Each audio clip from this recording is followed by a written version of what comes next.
It's still spinning here. I really didn't tell him a whole bunch about the things we're working on or what we do with Righteous Rebels. I just kind of said, "Hey, you're cool. Let's have you Yeah, on the show." that's typically what I do. Okay, Um, Leah, I'm gonna actually try and stop this or not. I was just looking at. I saw Tuesday Thoughts and Adventures, and I thought, oh, I didn't really share that piece. Oh, did you listen to the video? Yeah, I did. About people acting badly. It says live on yours. Oh, it does. Okay, well, mine says still spinning. Oh, no, it's gone. Oh, no, it's there. Hey, It's spinning. everyone. It's Seriously, live. this is such a fun adventure. Hey, welcome to Wednesday. I don't even know the date. October 23rd. It's the Live 23rd. edition of Living Courageously Exposed.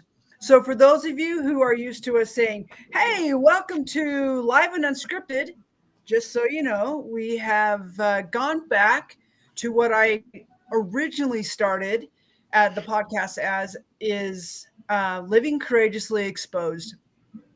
It's a program where we talk to really cool, everyday kind of people doing amazing things and just living their life a lot of times against the grain or against the flow, and not against the flow of what's normal or Other uh, people's other agendas. people's agendas and opinions, and going with the flow of their own authenticity, their own heart, their own voice, and creating amazing.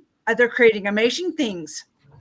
Um, But we're still very much staying with how we the podcast has always been done, live and yes, unscripted. we are staying with the format of we'll ask one question and let inspiration be the guide. So that's pretty much our housekeeping stuff right now. Leah's hanging out in Canada. I'm here in Idaho, and our guest, I don't know. We'll find out where he's from here in a little bit. But part of how we welcome you into each podcast is to and bring you present so that you can be a part of the energy of inspiration and leaning into what's going on in this conversation, is to just do a simple breathing exercise. Breathing is such a hugely powerful tool and underutilized in most of our lives. Breathing is one of those things that oxygenates the body. And did you know that an oxygenated body is a healthy body? And that is super simple. It clears the mind. And part of why we do it here is, again, help you lean into that space that's just right in front of you, that allows you to be present, to let go of what's already happened in the day, and to let go of what you think is going to happen in the day, and to be right here, right now, in this conversation. It's a place where it allows the head and the heart and the gut to slow down and to come into this beautiful coherence where you can think more clearly, where you can really be present with yourself and hear yourself, especially if you're just learning how to like be in that space of slowing down and recognizing what your voice actually sounds like and not all of the voices that have been given to you. This is just a really beautiful moment. So part of it is so that you can be present with us, but also we're really hoping that you'll take these simple breathing exercises and use them in your daily lived experience. If you find yourself in a crunchy place or wanting to escalate emotionally, or just like, oh, we all know the feeling. Something as simple as that just puts a pause, stops for a moment. One of my favorite sayings is, when emotion goes up, intelligence goes down. And this is a really beautiful way to just balance things back out and get into this beautiful coherence. So today, let's do box breathing. Box breathing is simple. It's popular. It's been around for a long time. I believe the military, when I started researching, I believe the military is where box breathing kind of originated, or maybe just originated. Take out the word kind of. And it's super simple and it feels good. And Leah just reminded us, like, I love the connection of the circuit of the hand on the heart. It's so calming. And so if that feels good for you, we invite you to put your hand on your heart. Box breathing goes like this. You're going to breathe in through your nose. We say for a 4 or 5 count, breathe what feels good for you. Deep into your lungs, into your sit bones, as our good friend Brandy would say. Fill your lungs, fill your chest for 4 or 5 counts or whatever feels good for you. And then you're going to hold that inhale for the same count. Then you're going to breathe it out through your mouth, expelling as much air as you can.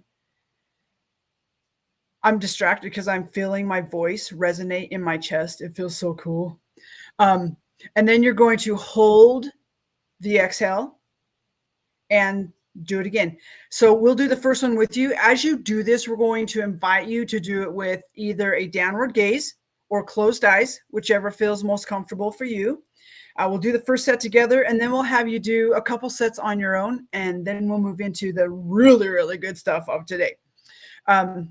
Not that this isn't really, really good stuff, but we're excited to introduce our guests. So closed eyes or downward gaze in for a 4 or 5 count, as big as you can, holding that inhale for the same count, releasing as much as you can, holding that exhale for the same count, and then go ahead and do 2 or 3 sets on your own. If you want to today, you can just focus on breathing, or you can, as you're breathing in, breathe in energy that's uplifting, and breathe out any like heavy, denser energy that you may be feeling as you're breathing out.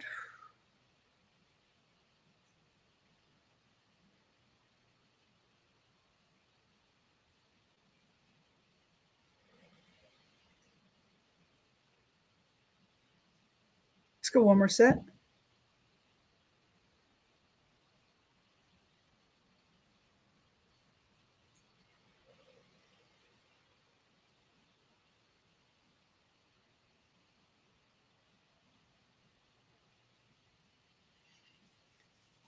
Beautiful. And when you're ready, just open your eyes. Welcome back to now. I just heard I like it from the green room. Okay, let's introduce you to our guest today. I actually am really excited for this because I know nothing about him. I know his name, and I have seen his handsome face now. So I'm kind of getting a feel, but I've heard really beautiful things about Vito, and what his work is, and some of the stuff that he's doing, and how it has changed his world, and how he's in the process of working on ways to bring it, what has inspired him and enlightened his and helped his life, to you. So with that, let's let me find my little cursor here. Let's bring Vito, is it Rosato? Yeah. Onto the screen. Welcome, Vito. Hi. Vito, where are you from? Where do you reside? Ohio. Ohio. Yeah. Awesome. Way to represent. I love it. From a little town in Ohio. Which town? Newark. York? Newark. Newark. Okay. Yeah. I love it. I haven't heard of it. I'm sure it's cool because you live there. I love it. Yeah. How big of a town is it? It's a pretty small town. Yeah, we just got our road paved last year. So it's legit a small town. Yeah. I want to come visit.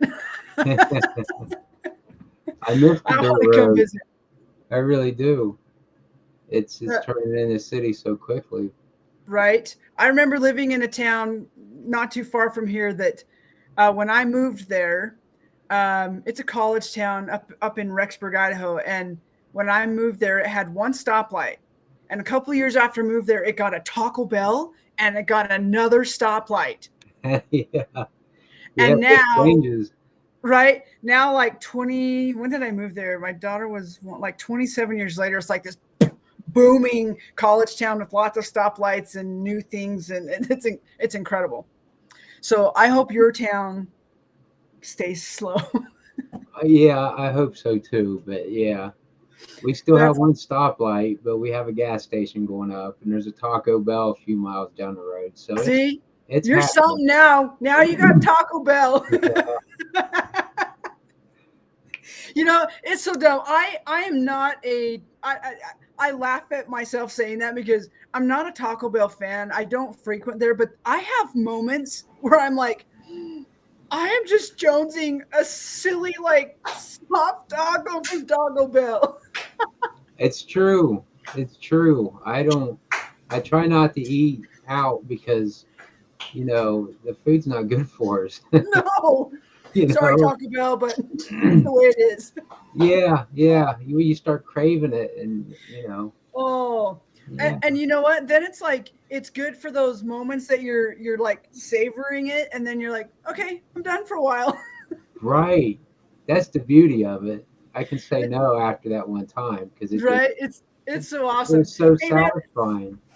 I agree. And speaking of satisfying, I'm super excited that you accepted the invitation to come and do this crazy awesome podcast without really knowing anything about it or what's going on, and just the courage that it takes to come and have a conversation live and to just like be in the hot seat and be on the spot and to share yourself and your magic with us and those who will watch it. So thank you. I really Oh, appreciate you thank being here today. you. I appreciate the offer.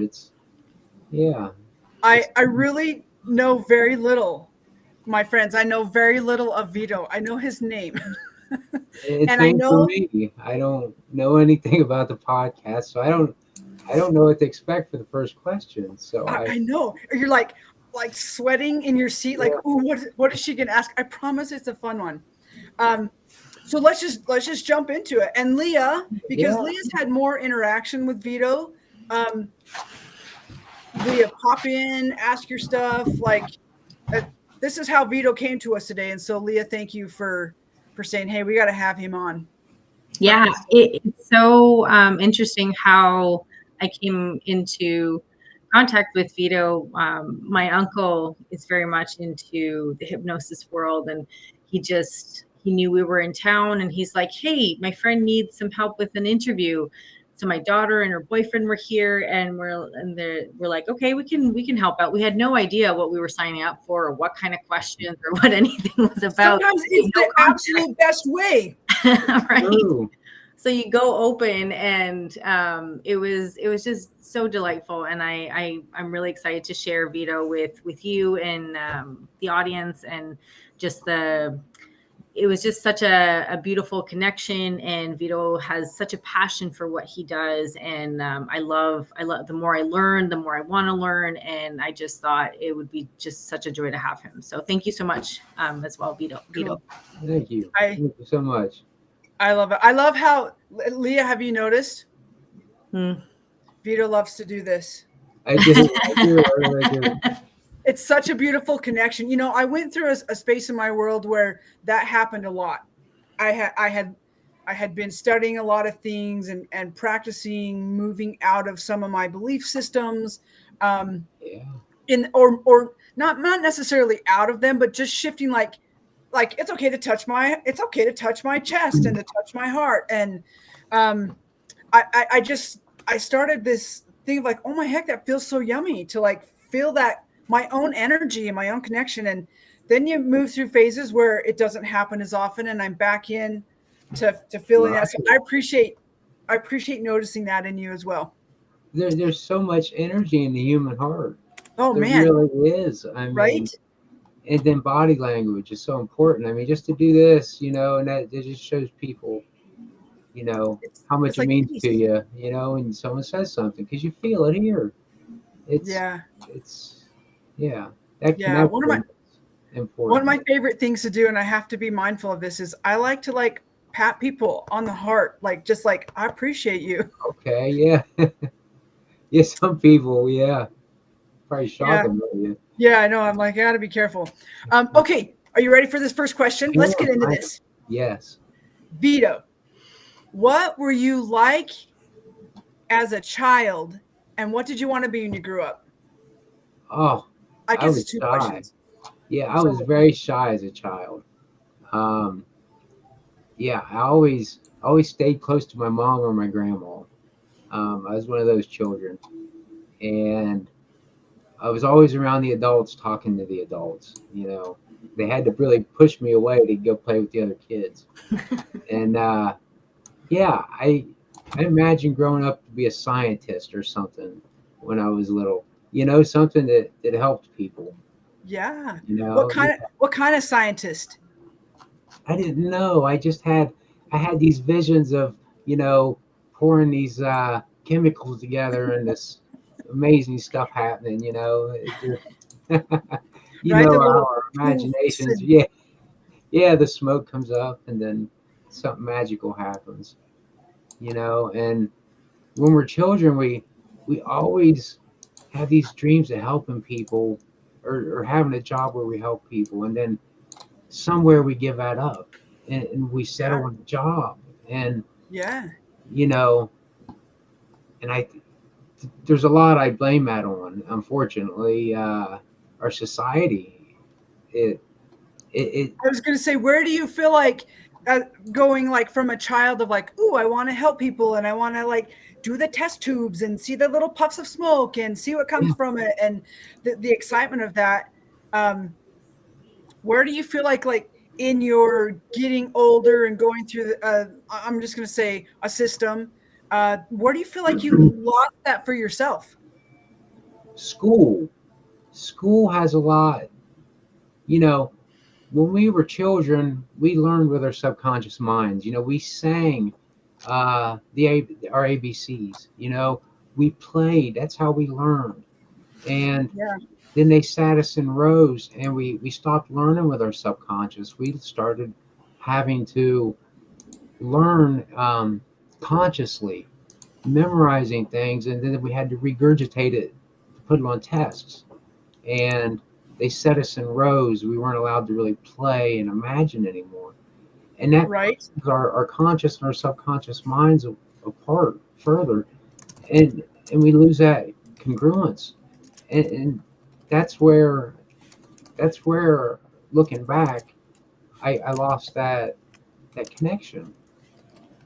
And the school system only helps with about 20%, because everybody has a different learning style. And Right. and they only really work with one type of learning style, and it's such a shame. And there's been so many great people that have tried to come forward and say, hey, we can fix the school system, but they won't let them. And I believe that's for a reason. They want workers, they don't want thinkers, they don't. you know Yeah.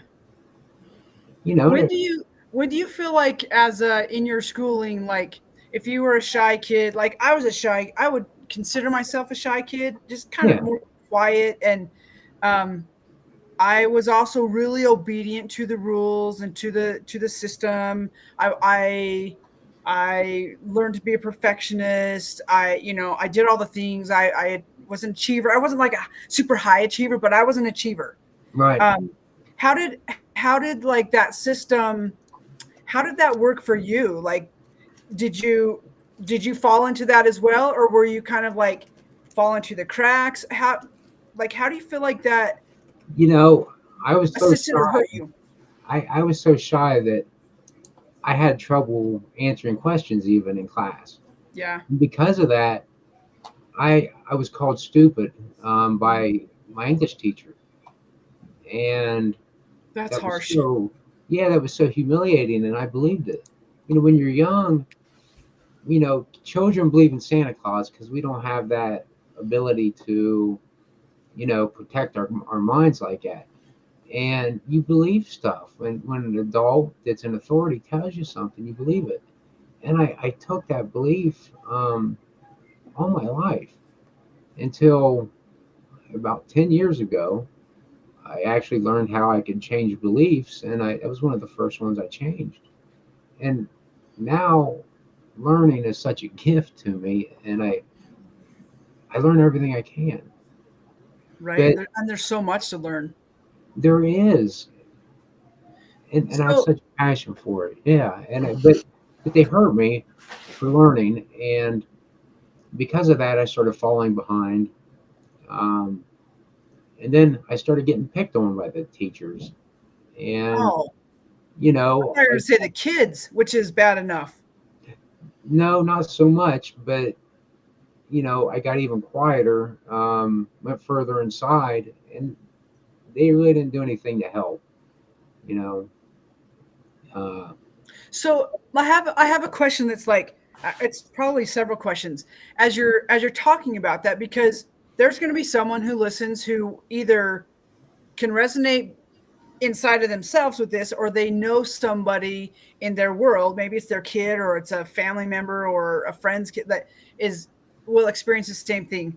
um, and it's well known now that we pick up beliefs um, that we carry with us until we figure out something different that run our system in the background. yeah. And so when you've got this experience where you're shy and you're being picked on by teachers and you're feeling like you're dumb, what do you feel like back then were some of the beliefs? And because I'm guessing you probably know what those are now, given the work that you've done and the work that you currently do. What were some of the things that you made decision to believe about yourself in unknowingly, really, Oh, yeah. at that tender age? Well, I thought there was something wrong with me. You know, Okay. that was my belief. And you know, I always felt like it was my fault that I wasn't doing well enough. I would Uh, try harder, you know, and I would put, I get to the point where I was just self sabotage, and I would put such high expectations on myself that nobody could reach anyway, you know, and when I would fail that, you know, I would beat myself up over it. So it made it so much worse. And anytime we feel a strong emotion, we make a subconscious program over it. It either protects us or brings us more of that of what felt good. And it just kept pushing these things away that felt bad. And, you know, so it got to the point where, you know, I would have all this work that piled up, and I would freeze. I would be terrified to even try to do it because, uh, and that's what a lot of times when people procrastinate, they say, "Oh, you're lazy." Well, no, it's usually fear that stops people, or they're not seeing it in small enough chunks to take it one step at a time. They see the big picture and they freeze, and that's yeah. what I was doing. And then it got to the point where it would just build up so much, then, you know, I would end up getting F's, and because my work didn't get turned in. Um, and I got even shyer and shyer because every time it seemed like I opened my mouth, I would get embarrassed, you know. And I did. I just felt like there was something wrong with me. And looking back, it wasn't me, but nobody took the time to say it's not you, you know. And Right. you know that teacher had no right saying that to me, and that happens all too often. I've had other people tell me that yes, that happened to me too, and you know they still have problems learning, retaining what they read, and I've helped people with that, and Right. they've literally cried because of it. And it's, you know, I'll be honest, I did too. When I knew I couldn't change from feeling stupid to be have a perfect memory, but I changed it to, you know, I love to learn, you know, and that's helped my memory. That's helped everything because we we prove to ourselves what we believe over and over again, whether it's Yeah. true or not. You know, it's true Absolutely. in So our world. So yeah, and can I just jump in for a second? How would you define a belief? Like if we were going to break that down to its most basic concept, I think we all have an idea of what that means to each of us, but like, how would you define that for yourself? okay, well, a belief. If you look at the hierarchy, you got your values. That's what's important to you. You know, so the things that are important to you, um, you know, your beliefs are built off that, and a lot of your beliefs are actually passed down from your parents. You don't realize that, and then Or your school teachers or your religious leaders or right, and then as everything happens, we gain more beliefs, and it's what it is. It's just like my glasses, all my experiences, and all the beliefs that were passed down to me are like more lenses that are put on it. So I see this world as a map of my own, and everybody sees the world differently. So all my experiences, all the programming that was passed down to me, the way I see the world is broken down into beliefs. I believe that I can do this. I believe I can't do that, and it's just based. It's your beliefs based on experiences and limitations that are put on you by other people, by yourself, even. We put so many limitations on ourselves that it's unbelievable, yeah, And So for somewhere sure. we've accepted whether the belief is true or not, as long as it's true to us, we move through the world with that truth. Like if we believe something is true, that I'm not good at anything, so then that lens is I'm not good at anything, so I'm going to look for validation in my world that I'm not good at anything to reinforce that belief and build on absolutely. that. That's Okay. like if you believe you're the luckiest person in the world, you're going to find money everywhere on the ground. But if you think you're the most unluckiest person, you'll actually step on the $100 bill walking past it. It's the reticular activation system is what they call it. It's like when you buy a new car, you start seeing them everywhere, you know, and you didn't see them before, but that's part of it's like an antenna in here. And, you know, it has a lot to do with your beliefs and what you think about most consciously and subconsciously. That's what gets brought into your life. And it has a lot to do with what manifesting is. It helps bring those things into our conscious awareness.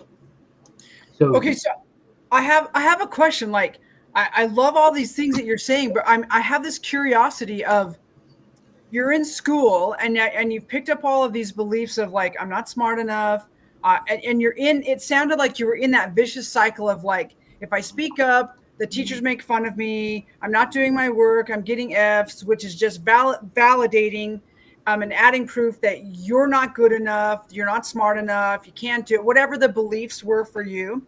And it sounds like there were many. So having that belief system and that thought pattern for yourself, um, what what did you decide to do with your career, or like what did you end up going into at a young age? Did you go on to any kind of college? Did you go to a trade? Like I went what through a did you have trade any school. confidence to do? I went through a trade school. My Okay. my dad and my uncle uh, installed flooring, so I knew how to do that since I was like 13 years old, Wow. and I was good at it.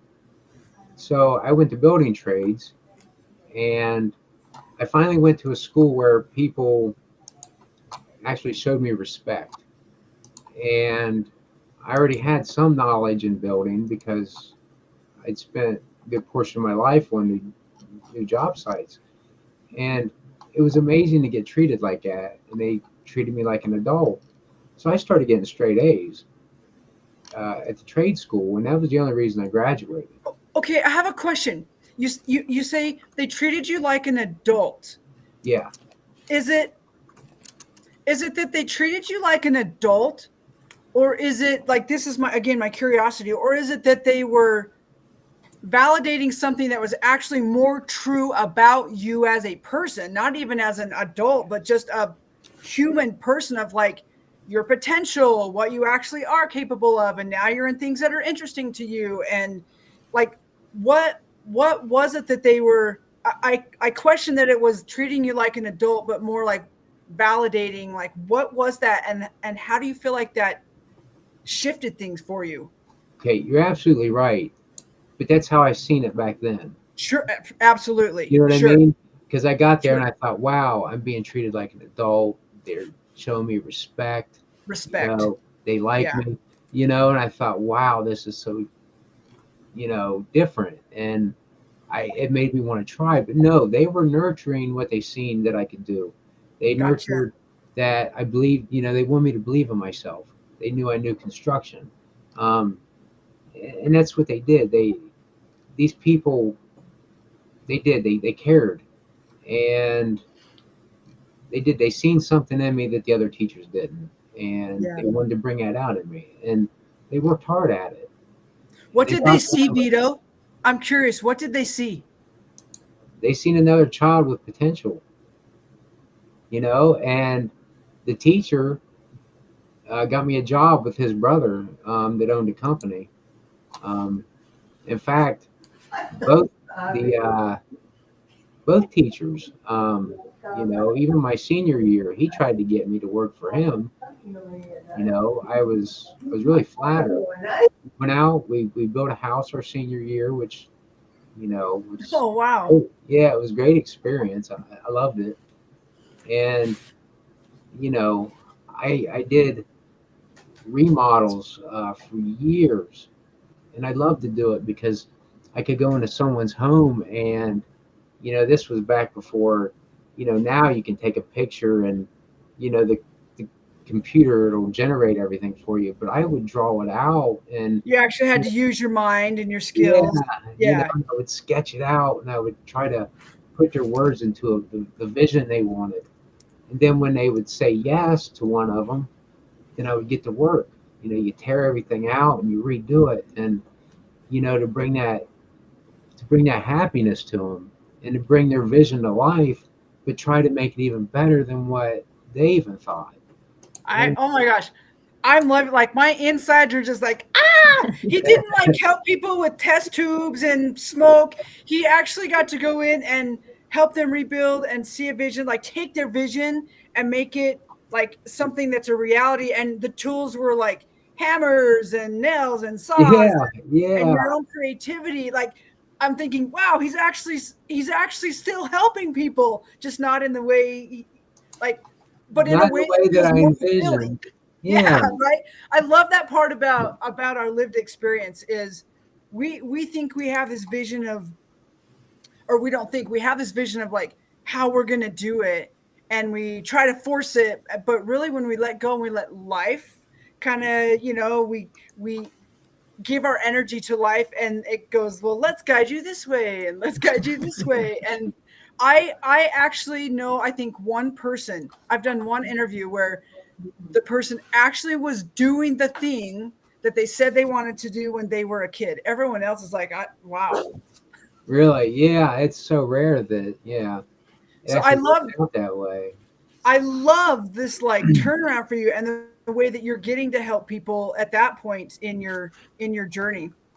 So is that something that you did for a while? I mean, I you did it worked for for other people years, that way? but then I had an opportunity to go back to school for HVAC. Okay. Yeah. My dad, he told me I was going to fail at it, Oh, and he told me I was a disappointment. And ah, yeah, yeah. Then he was very religious, and he told me that I was not saved. I mean, I didn't really know him that well, honestly, and I think he was still mad that hurts. it hurt bad for sure. And I told him, I said, I don't want to struggle all my life doing this. I want to be able to pay my credit card bills and this and that and keep my electric on. And he got mad because I wouldn't move with him to Mississippi. And that's when he invited me to dinner. And then after dinner, he unloaded that on me. And I just didn't know what to say. And I just got up and walked out, Yeah. and I thought, instead of taking on that belief, I'm going to do everything I can to take advantage of this. And I scored top 10% of the United States on the ICE exam. Wow. Good for you. Way to Dang. go, Vito. And, I gave it everything I had. It really did. And, Wow. you know, I got a job as a geothermal heat pump technician, Wow. which was the coolest thing ever. My boss, he flew me around the different schools. I became the head tech for about 10 years. I mean, I really loved it. Because, you know, it's where you put the pipes underground, or you can just take a well and bring the water out, and you run you either put the heat in the water or take heat out of the water. And it's the coolest thing because Your science. That's where your yeah, scientists came yeah. in. I put that connection together while I was saying that. And not just that, but I was helping people because I was saving them like 75% on their bills. And I sales wasn't my thing, but I was always sent on the sales calls. But it was because the passion I had. You know, I could just talk about the product and they were like, look, we're sold, you know, and and I was still telling them about the benefits, and you know, and I'd always go above and beyond, and that was just the greatest feeling, you know. I loved that job, and uh, I hurt my back, and I kept working. It was no big deal. I'd hurt my back many times, but one day I had this headache that radiated up my spine, and that was new. I never experienced anything like that. It was kind of scary, you know. Sure. So I went to the hospital, and looking back, it was really sketchy, you could say, because they said, you know, you need a spinal tap. And I thought, you know, I was on the phone with my mom. She said, don't do it. I told them, I said, I'm not going to do it. I want a second opinion. And they said, if you leave and go home and give your family meningitis, you're going to kill them. And I thought, wow. And I said, okay, I'll do it. You know, it's a no brainer. Then at the last minute, they said, well, we have a teacher here that wants to do it in front of a class.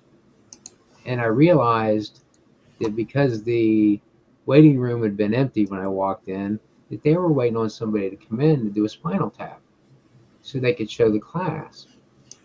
And I said, okay, you know, that's fine. My thinking was, if it's a teacher, she's probably going to do a better job. Well, she hit a nerve, and I tensed up so tight that it crushed the disc. I mean, Oh, fragments of it went into my spinal cord. I blacked out, and I woke up, and my whole body was shook for hours. And she stood over me. She said, I've had infants do better. And I was just, wait, she made it your fault? yes, yes. And I was just so terrified because my whole body was just uncontrollable. I couldn't control it. And I kept telling them, I'm afraid. And they just blew me off. But luckily, when I was able to, I don't think I did anything. I think I just waited it out, and my body stopped shaking. I left, and I was Wait, terrified. time out. Whoa.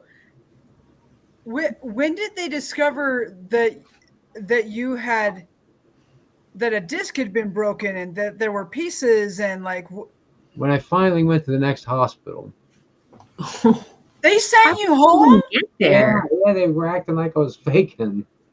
That's how they treated me. I couldn't believe it. I was so terrified, and I said, I need to leave. And they said, no, not until you stop shaking. Well, I couldn't stop myself for like 3-4 hours. And I'm dumbfounded right now. you, Like, so was I. I mean, and it was so Wow. terrifying. I kept falling down. And, you know, my mom said, what is wrong with you? You know, she's like, and I told her. how And old were you, Vito? I was, I was 29. Okay, a Yeah, baby. yeah. And she said, well, you're going back to the hospital. I said, I'm not going to any hospital. It's not after what happened. And that's the time I had an accident. And she says, yes, you are. And she pointed down. I didn't even feel it. And that scared me. I said, okay, I didn't Wow. have control over my bladder, you know. And Yeah. when I went back in, not to that hospital, but to different one. They told me, they said, well, I was actually a half inch shorter, and my disc was completely just shattered. I mean, and they said the best we can do is damage control. They went in, they irrigated out the fragments best they could, and that was it. And just like it takes 7 years for dirt to settle before you can build on it, it takes 7 years for your spinal cord to settle. So 4 years after that, I had T4 through 14 or T4 through 12 herniate in every direction, right? So I was getting this like shock I'd feel from here, and my legs and everything would just go numb, and I would drop. And that was scary, and I would just crawl Yeah. my way across the carpet because I didn't know what to do, when your lower half of your body stops working. And finally they did surgery, and they said my back there was pieces they had to take out everywhere, and it was just ugly, they said. Oh gosh. And they told me that because everything happened to settle, I'd probably need 4 or 5 surgeries, which was so terrifying because the second surgery was so painful. I never experienced pain like that. Wow. And they told me I'd probably never walk again, but I started walking. I was on a walker for a couple years, and I graduated to a cane, but I couldn't walk very far. Okay, so during Because the the time, pain was so much, Yeah. or like it was just so exhausting, or all of that.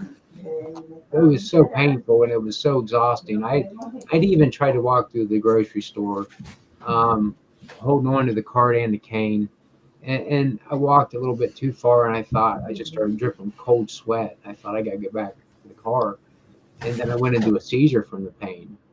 I mean, it was just uncontrolled pain. And, they took so away. during this time, you're probably not working, doing the thing that you've loved, that like brings you joy and light and Right. service to others. And when you don't work, you don't feel worth. You lose that feeling of being worth anything, Yeah. And I wasn't contributing. I was losing everything. I mean, I was trying to sell my tools to make bills, and I ended up losing everything.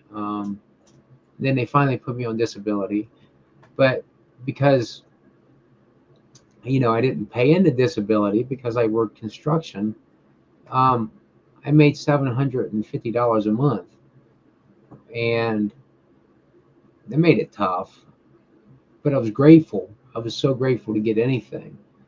And I think they gave me $35 for food every month. Wow. And yeah, so it really, that lasted for about 8 years, 10 years, and it really wore down on my self-esteem, my value, all my beliefs. Everything came true in such a drastic way that I told myself years ago. And Right. then you ruminate on these things. And the worst part is that we give ourselves suggestions when we feel, all too often feeling negative. And it couldn't be the worst time to give yourself suggestions. But we do, and it's so easy. And then, Okay, so I have a question about that. yeah. Knowing what you know now, do you feel like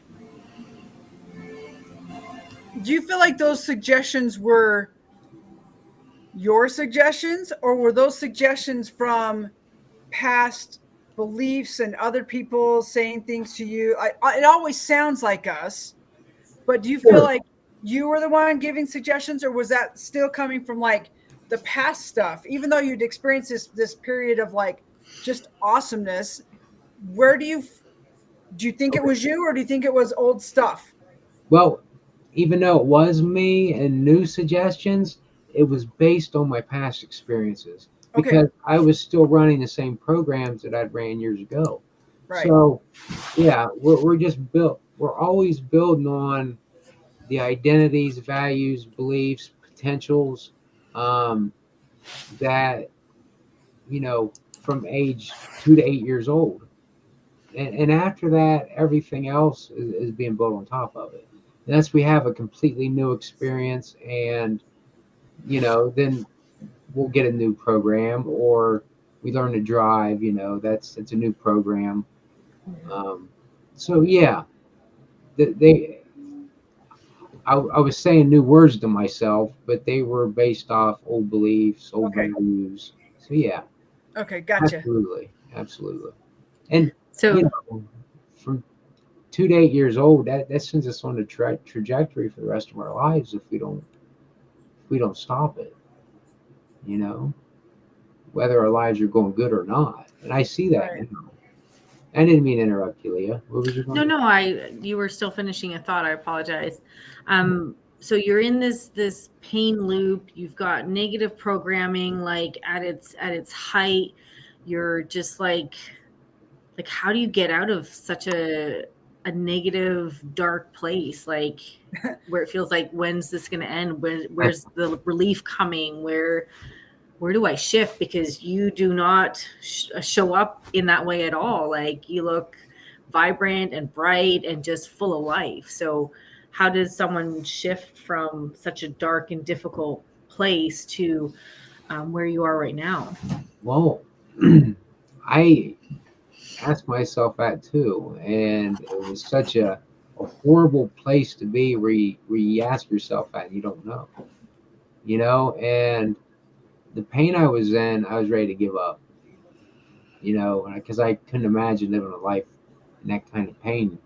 Yeah. And Well, I know I had herniated a disc like about 6 years ago, and the thoughts of going back to that, like, I get some back pain and I'm like, oh my gosh, I'm extra careful, and I can't imagine, like, I know the pain that I went through in that. I cannot imagine it's tensing terrifying. up so hard that you break a vertebrae, like, and then how it affects your everyday, like, that just blows my mind. Sorry to interrupt, but I just like, No, you didn't it's interrupt. just so um, mind-boggling for me.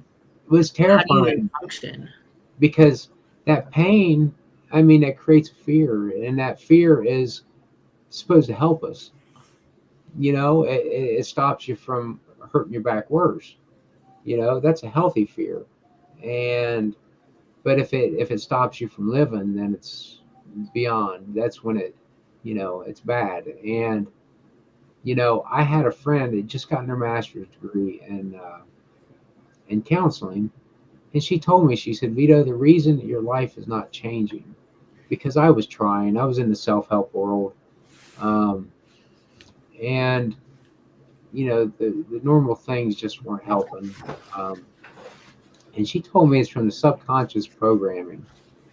And I said, the what? And she said, your Oh, subconscious mind. Yeah, and I never heard that word before. And I even wrote it down so I wouldn't forget it. And you know, at the time, I didn't have a car, I didn't have anything, but I did have a phone, and I downloaded. It was Mike Murphy, The Power of the Subconscious Mind, and you know, it it was so profound, it changed my life because it explained how the programming from you know childhood sends us on a trajectory, but not just that, but painful experiences, happy experiences. It builds on those right. beliefs, but Right. it's always building on the core beliefs and the core values. Those are harder to change, but still, he gave me a basis on like type of self hypnosis. Mm. I thought this is so profound, and the more I researched, it led me to hypnosis, and I was fascinated. And I found a hypnosis school that offered 3 free sessions to allow the student to graduate. Well, the first guy called me and he was rude. He blew me off, and I thought, well, I just let it go because I thought that. if that's how it was going to turn out, you know. Right. And so the teacher called me about 6 months later. He said, "You should have called and told us." He said, "I just found out." He offered me hypnotherapy for as long as I needed it. And I was Wow. blown away because I knew the value in it. And I thought, you know, I knew what, and most of the time we need to have an exchange of energy or some type of exchange to I get real agree. change, you Yeah. know, Yeah. and, you know, but with him helping me, I held on to everything that he helped me with. He took away my pain, for one. Um, and they told me that, you know, it was more than a miracle that I was even walking on a cane.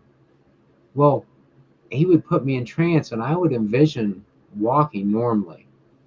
And when you do that, you're firing the right, you know, making the new neural pathways. Right. But Right. not just that, you get these micro movements in your muscles. So all this is happening. And not only that, but I was envisioning doing pull-ups. And you and the secret is if you're working out, you know, you envision doing a ton of weight more than what you can do. And imagine doing twice as much or, you know, whatever it is for your performance enhancement. You know, you want to imagine doing double that and so I was imagining doing like 20 or 30 pull-ups and you know like 10 sets. And I went in, I did one pull-up at the gym. That's all I could do, you know, but it was amazing. Wow. And you know, I was really sore after that. But the next week I went in, I did 10. Unbelievable. And then I went in, I did 10, and then I did a few more. But it was a month later, I did 3 sets of 10, which completely blew my mind. That I walked in and I'd been through like 750 hours of physical therapy, and I wasn't getting anywhere. But they noticed that you know, I was making changes and Yeah. progress. Well, I walked over and I did like 15 pull-ups, and it scared them so bad they said stop. They wouldn't let me go any further. I had to go get an MRI because the doctor said it was impossible. That, you know, they said you've probably damaged your back, and of course I didn't. You know, and we have such a powerful mind-body connection. Oh man. It's amazing. And you know, it was not even maybe 3 4 months later I was off disability and I went back into the workforce. And Wow. I was terrified, but you know, he helped me through that, and he helped me with past traumas, um, just all kinds of things. And while he was doing that, you know, I started going through an NLP class, and Yeah. So for those who may not know what NLP is, will you say the whole? Neuro-Linguistic Programming. It was made in the 70s by John Grinder and um, I'm put on the spot here. John Grinder and well, there's about 6 of them. Now I feel embarrassed, but So um, our audience can go and check out yeah, NLP. They can go, you know. NLP. Yeah, they modeled the most successful psychologists, and they figured that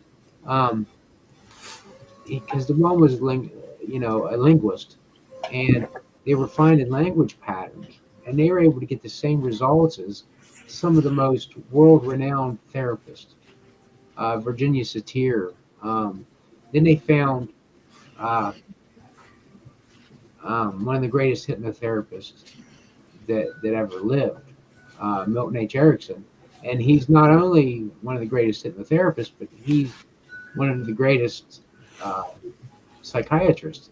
He he, you know, you go to college and you learn about some of the greatest things that he had given to the field, and they went and modeled him. Where they were really surprised because, you know, they called him the wizard of the desert, and he was using hypnosis before it was legal to, and it was well, it was because of him that they made it legal to use for uh, medical, the American Medical Society. It was in 56. 56. So Go ahead. sorry, Vito. I'm just, because not everyone's super familiar with hypnosis. I've had my own experience that way. You've mentioned that word a lot. Yeah. But not everyone knows what that is. I have. I've had my own experience. My uncle's taught me a lot. He's very much in that world. I know how it was introduced in my life was my mom had been struggling with insomnia for years and years and tried like acupuncture and medications weren't, nothing was working for her. And she went to a session, and I remember how she described coming out of that session, and the world just looked brighter. And she had slept for the first time in several years, and it was so life shifting for her.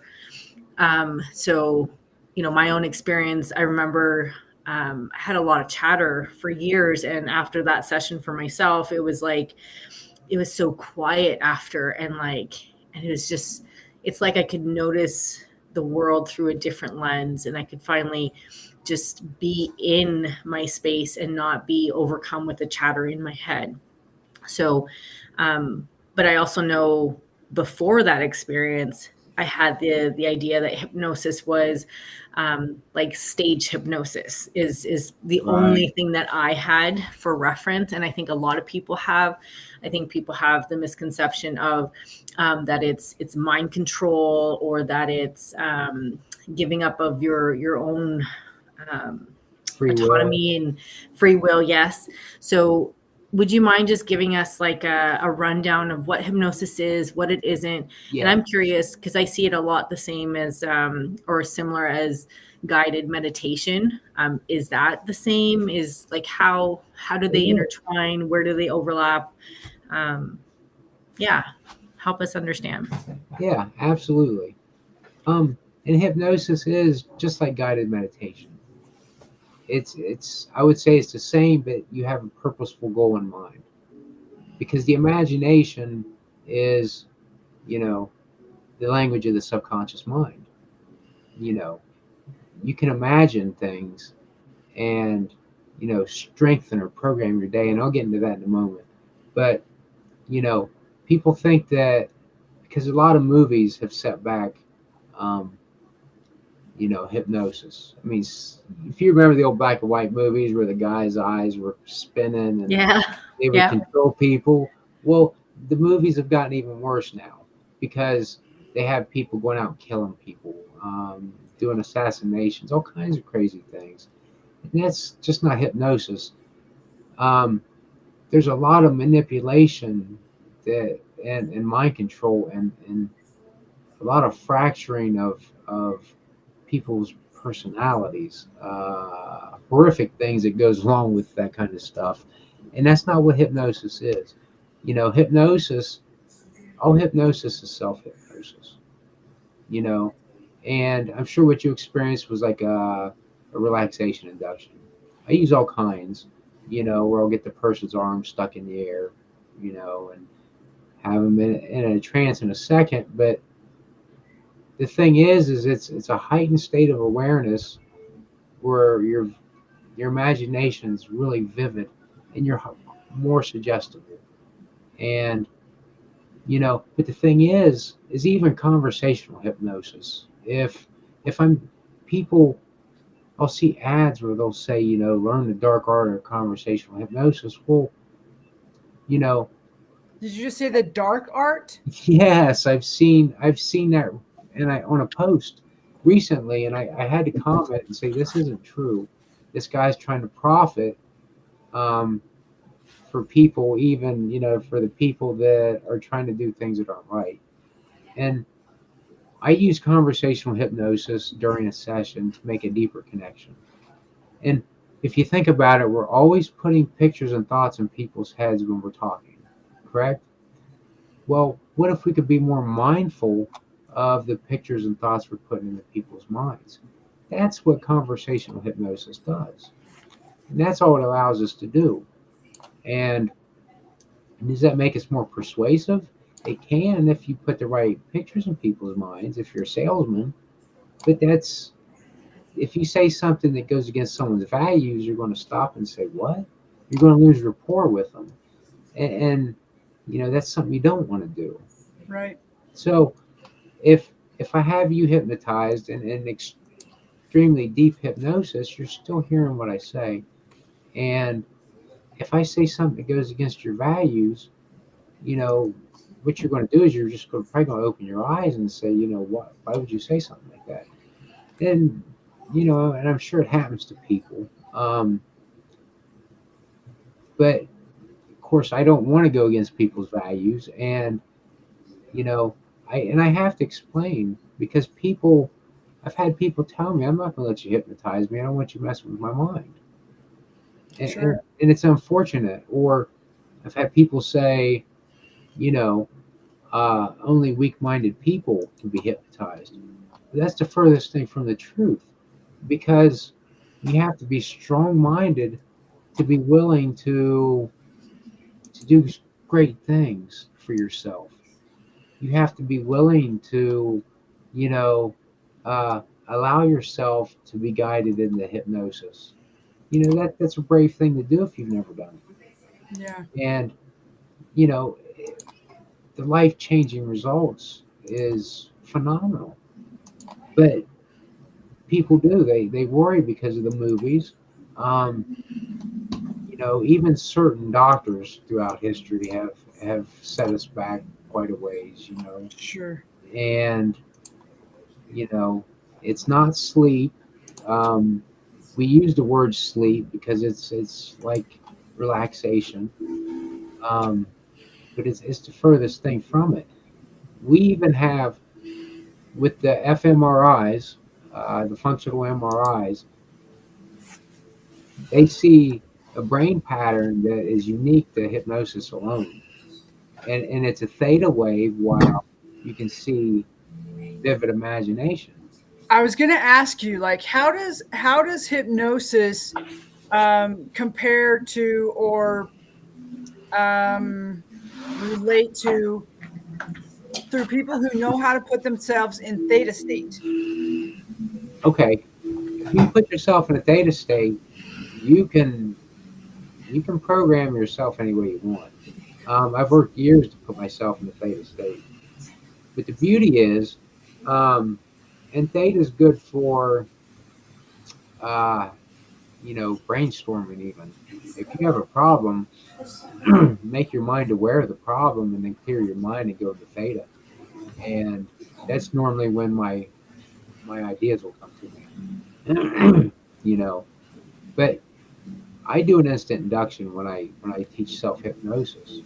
And that's just close your eyes and take a few deep breaths, but picture yourself, because people think hypnosis has to be relaxed. You don't have to be relaxed. But Okay. but of course you want, it helps for people to be relaxed because it makes them feel more comfortable. But once you get good enough at this, you can do this in an instant.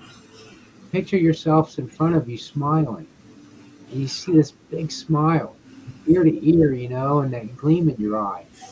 And you'll start to feel this happy feeling because when you see yourself disassociated, when you see things through your own eyes in your imagination, your subconscious mind thinks you already have it.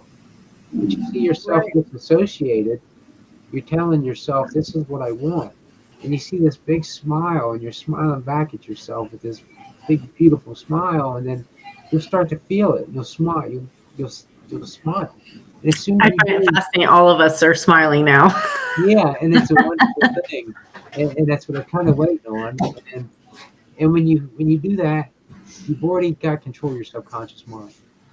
Then what do you want to do next? You can program yourself for, the performance enhancement, whether it's exercising, typing faster, it doesn't matter.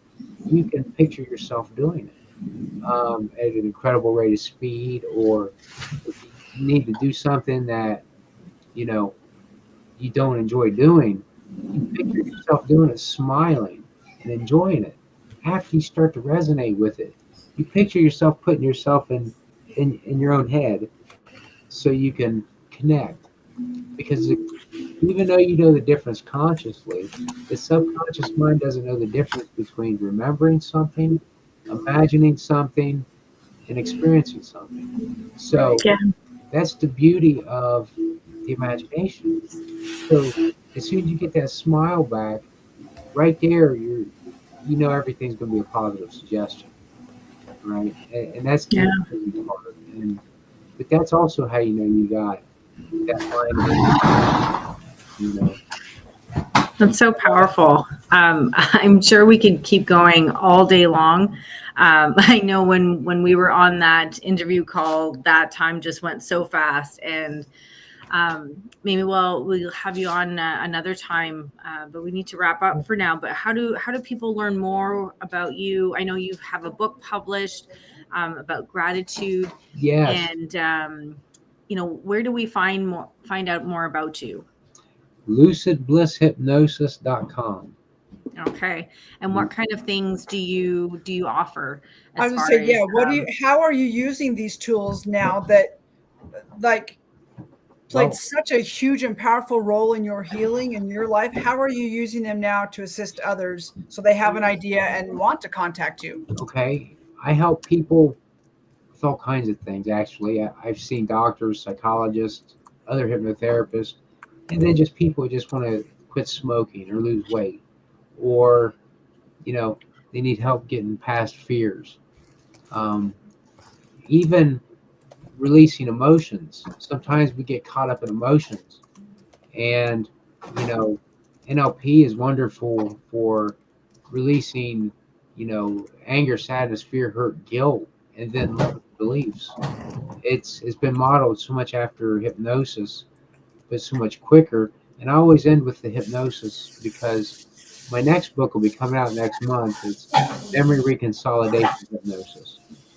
And memories with strong emotion, they get consolidated Yes. so powerfully that, we can relive them so easily.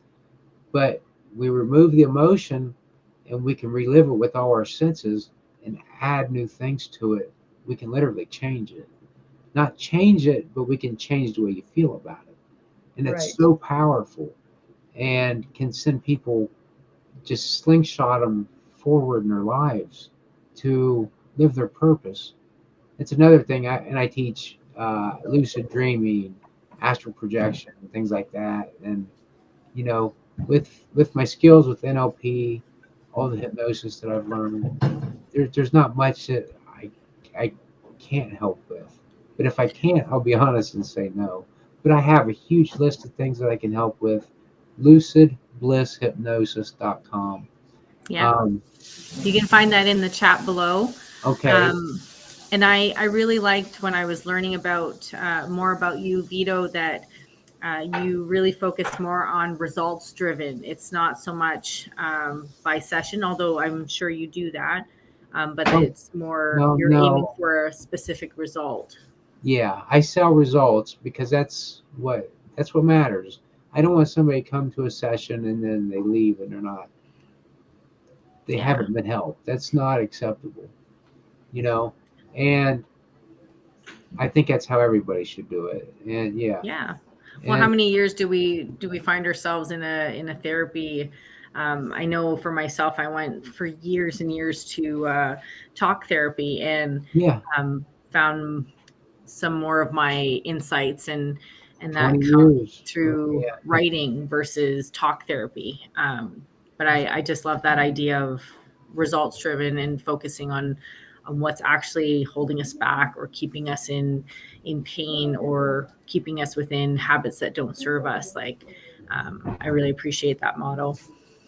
yeah. And even, I get a lot of clients through referrals from the psychiatrist, and it was three sessions, and because her boss had passed away that she was seeing.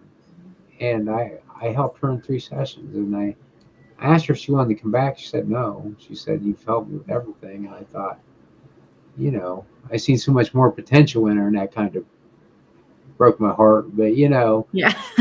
she was happy with it, and but Right. you know, Well, and who knows? It's one of those things where, down the road she may find something else that's a bother and be like, wait, I remember this guy once that yeah, Vito really helped me. And when we're ready for it. that's it. That's it. And I, you know, I never push. It's what we're comfortable with. That's And awesome. also my web no, my email is info@lucidblisshypnosis.com. Okay, I'll add that as well. And then my phone number is 833-3 grow number 4 you. I love Okay, it. cool. Yeah, that's 833-347-6948. Awesome.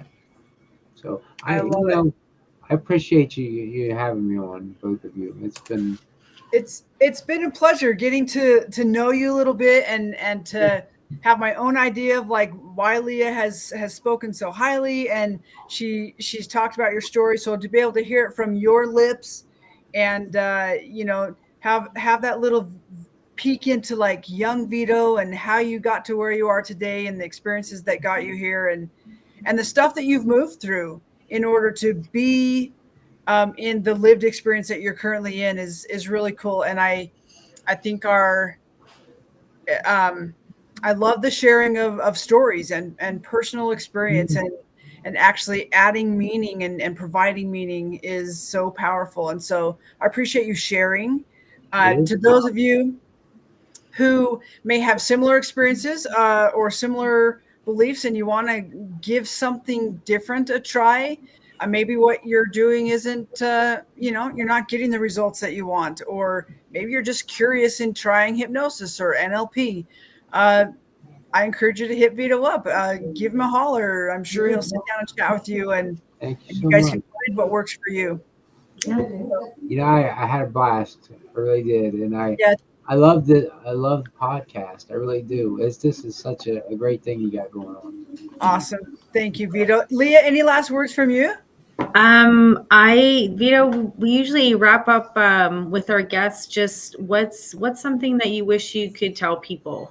What would be something that you'd want to pass on from? Oh, Three words of wisdom. Yeah. live your purpose. Yes, it's all about passion, right? You know, passion and purpose, and love yourself Oh, and love others. You know, that's I can't think of anything more powerful than that. I love So it. I feel like you're living your purpose now, Vito. Like I think I, that's what was so inviting about you, is that when you talk about it, there's so much, you feel the energy and you feel like the possibility, and you feel the connection. You want other people to see it the way you see it and see their own potential and their own awesomeness. And you yeah, have this gift, and I want to give it to you. Like there's that feeling when I was talking to you, and I just love that. thank you. That means a lot to me. I Yeah, mean, that's awesome. It's what part of what I love about this experience right here is just getting to know people more, like right, on the right, spot, on the yeah. spot. And I just want to remind our viewers that reach out to people, be curious. If you see someone that you're like, I wonder if they might hold a little nugget, go ask some questions. That's so important. Because look, Yeah, after, especially after, after 2019, people got so closed up in their homes. yeah. They don't reach out anymore. It's not like it was when we were younger. We were so sociable. I mean, some less than others, but not compared to today. Look how everything's behind a computer, you Yeah. know, and you reach out and smile at somebody even. I'd like to add that. Sharing a smile with somebody is even special, can change It, your day. I fully agree. Telling somebody hello makes such a huge difference. You just never know. Yes, You you just never know how all those little acts of being a good human um, can change somebody's situation in a day, or maybe even their life.